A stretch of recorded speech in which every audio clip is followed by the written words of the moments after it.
This is part 2 of the small dry cleaner case study.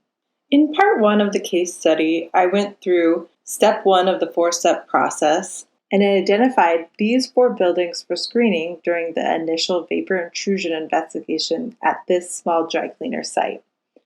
As discussed in part 1, we will be conducting an indoor air investigation using step 3 at the former dry cleaner building, shown in gray. And exterior soil gas sampling, described in step 2, will be used to screen the 3 surrounding buildings, highlighted in yellow. The indoor air and soil gas investigations will be conducted concurrently.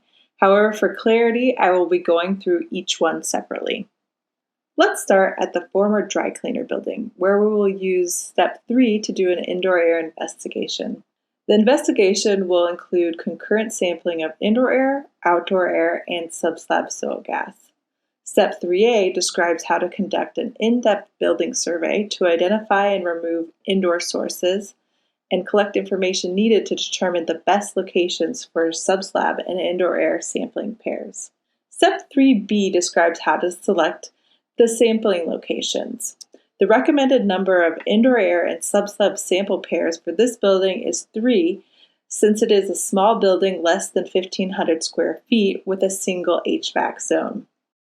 The first sampling pair is located in the primary work area, as determined during interviews with the current building occupants. The second sampling pair is located near a crack in the foundation next to the washing machine. The third sampling pair is located in the bathroom near a floor drain. Taken together, these samples provide good coverage of the building. The recommended number of outdoor samples is 3. This provides good spatial coverage around the building and addresses any potential changes in wind direction during the sampling event. Ideally, samples are located upwind and away from subsurface vapors. Now we can estimate the VI risk at the former dry cleaner building using step 3C. You can see that all of the indoor air and subslab soil gas pairs had concentrations greater than the risk-based screening levels. In addition, we can see that outdoor air sources of contamination are not likely to be affecting the indoor air results since all of the outdoor air samples are non-detect. The guidance recommends going directly to step 4 if cancer risk is greater than or equal to 1 in a million, or the non-cancer hazard index is greater or equal to 1. This will always be the case when risk-based screening levels are exceeded, as they are for this site. Step 4 provides the risk management decision framework shown here. Using this table, we can determine potential response actions that should be taken based on the current and future VI risk estimated at the former dry cleaner building.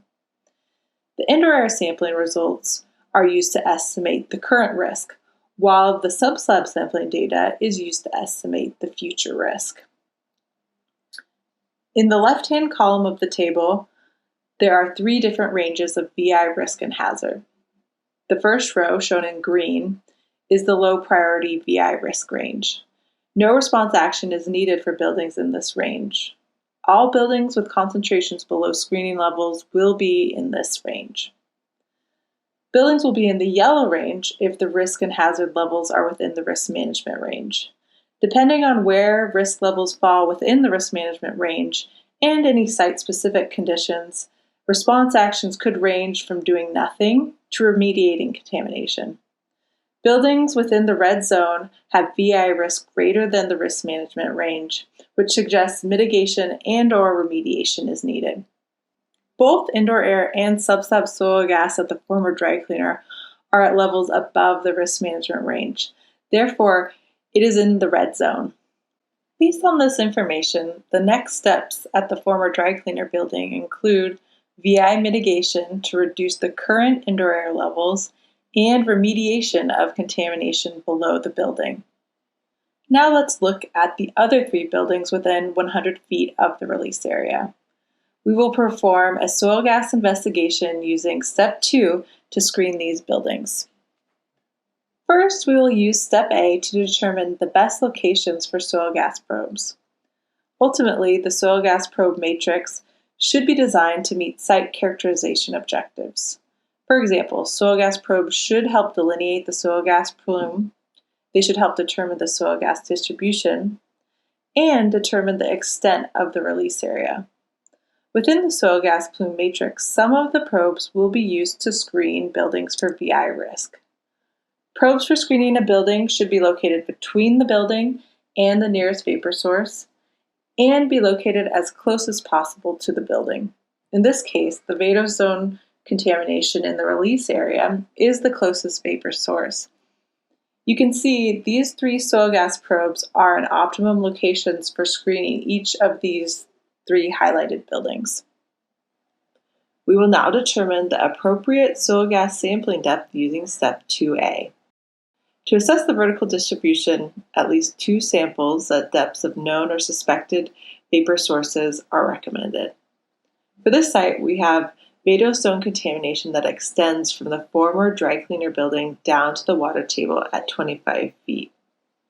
For deep sources, such as groundwater plumes deeper than 20 feet below ground surface, soil gas samples at 15 feet below the building's foundation are sufficient for assessing vapors coming from the groundwater plume. Since the release area at this site extends vertically all the way to the surface, the second sample is placed halfway between the ground surface and the 15-foot sample. If you had information about the depths within the release area where highest concentrations were located, then you would want to put your sample at that depth. Once we get the sampling results, we want to estimate risk using the sample with the maximum soil gas contamination, which is the deeper sample for this scenario. We will now use step 2B to estimate the cancer risk and non-cancer hazard. For simplicity, we will be screening using soil gas screening levels based on the recommended soil gas to indoor air attenuation factor of 0.03. You can see that the soil gas samples along the northern half of the source property are all below VI risk-based screening levels, while there are 2 samples, one in the middle and one on the southern side of the property, that exceed the soil gas screening levels and are within the red risk management zone. Using the soil gas sample results, we can also update the extent of the release area based on a hotspot in soil gas where the contaminant concentrations are similar to those observed in the subslab samples collected at the former Drycleaner.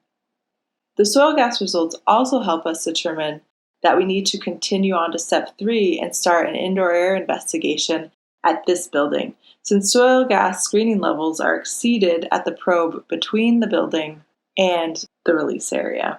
No indoor air sampling is currently needed at the other 2 buildings highlighted in yellow, since the soil gas probes near those buildings, here and here, are below screening levels. However, we still cannot fully rule out vapor intrusion at these buildings, because we still need to assess the temporal variability of all of the soil gas probes using step 2C.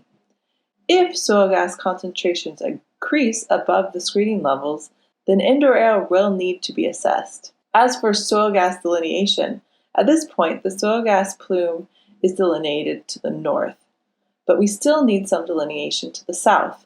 Therefore, we need to obtain access for step-out soil gas probes on this downgradient property. These samples will also be used to screen for future VI risk at the property. In the process of gaining access to the ground gradient property, we have learned that there is a redevelopment planned for this property. Here are the proposed locations of the new townhomes that will be built on the property. The old buildings have been demolished, and the property is currently an open lot. Step 2A recommends the initial lateral soil gas sample spacing of 100 feet, and at least 1 sample for every future building. When selecting sample locations, we also want to consider the site characterization objectives to delineate the plume and determine the spatial distribution of contamination. That is why there are some additional soil gas probes towards the north of the property, here and here. Now we can jump to the end and look at a summary of all of the VI sampling results. As you can see, all of the perimeter soil gas samples are below screening levels, and the soil gas plume has been delineated. Indoor air was assessed at 2 buildings, However, indoor air screening levels were only exceeded at the former Drycleaner, highlighted in red. Temporal variability sampling of all soil gas and indoor air samples confirmed these results. Now we can do an overall VI risk assessment for the site and determine if there is current or future VI risk for each building identified near the site's contamination. To assess current risk, we use indoor air samples, and for future risk, we use the subsurface samples. Therefore, there is both a current and future risk at the former Drycleaner building, since both indoor air and soil gas concentrations are above the screening levels. Based on the soil gas data, there is also a future risk at one existing building and 2 future buildings. All other buildings currently are not a concern for vapor intrusion. This concludes the VI risk assessment for this case study. However, I will now go through 2 alternative scenarios to show you how the investigation changes under different circumstances. Alternative scenario 1 differs from the original case study since we have historical groundwater data for the site at the beginning of the VI risk investigation. In this scenario, we prioritize more buildings for initial screening. As you can see, the 100-foot radius now covers a larger area, since we now know how far the groundwater plume extends to the south. In addition, this scenario differs from the original case study in that all of the highlighted buildings within 100 feet of contamination are now occupied buildings. Now let's select the appropriate sampling approach for each building using step 1C. The groundwater data suggests the release area extends under the neighboring building. That means we need to skip directly to step 3 and do indoor air investigations at both of the buildings identified with gray shading. Downgradient groundwater concentrations are below screening levels. For future reference, groundwater screening levels can be calculated using this equation. Even though groundwater concentrations are low, we still recommend using soil gas sampling as described in step 2 as the primary line of evidence for screening the buildings highlighted in yellow. This is because vapors will be coming from the vadose contamination in the release area, in addition to vapors coming from the groundwater. Therefore, the soil gas plume may be different from the groundwater plume. Alternative scenario 2 involves a vapor conduit. In this scenario, the sewer is a potential vapor conduit since the sewer lateral intersects the release area and the lateral has not been replaced. This means vapors from the release area can enter the sewer through perforations, cracks, or offsets in the lateral and migrate through the sewer lines to other buildings, as shown by the red arrows. Site history also now suggests there was a discharge directly into the sewer. Therefore, there is a potential for additional release areas along the sewer lines that could be releasing vapors back into the sewer. Now we will prioritize buildings within 100 feet of contamination. Initially, we only have enough information to estimate the extent of the release area below the former Drycleaner. More information will be needed to determine if there are any additional release areas along the sewer line. Therefore, the 100-foot radius is only based on the known release area below the building. It is similar to what we saw for the original case study scenario. However, for this scenario, all of the buildings within the 100-foot radius are occupied buildings that need to be included in the initial VI screening evaluation. Now we will select the appropriate sampling approach for each building using step 1C. An indoor air investigation is needed at the building over the release area. In addition, indoor air investigations are recommended at the 3 other buildings shaded in gray that are connected to the release area by the sewer line, which could be acting as a vapor conduit. The guidance also recommends sampling the air within the sewer, concurrent with indoor air sampling as a complementary line of evidence. For example, the locations of 4 clean-out sewer air samples are shown here. Since the yellow highlighted buildings to the south are not connected to the release area by the sewer, they can be screened using soil gas.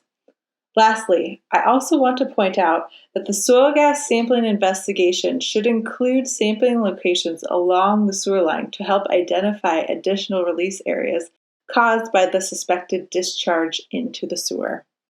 To conclude the case study presentation, I will leave you with the following take-home points. Engage the community early and often. Evaluate whether the sewer could be a vapor conduit. Soil gas is preferred over groundwater for VI screening when feasible. Delineate soil gas plumes. Collect paired subslab and indoor air samples. Assess temporal variability of all sampling results. Assess current VI risk using indoor air data. And assess future risk using subsurface data. This concludes the case study presentation. Thank you.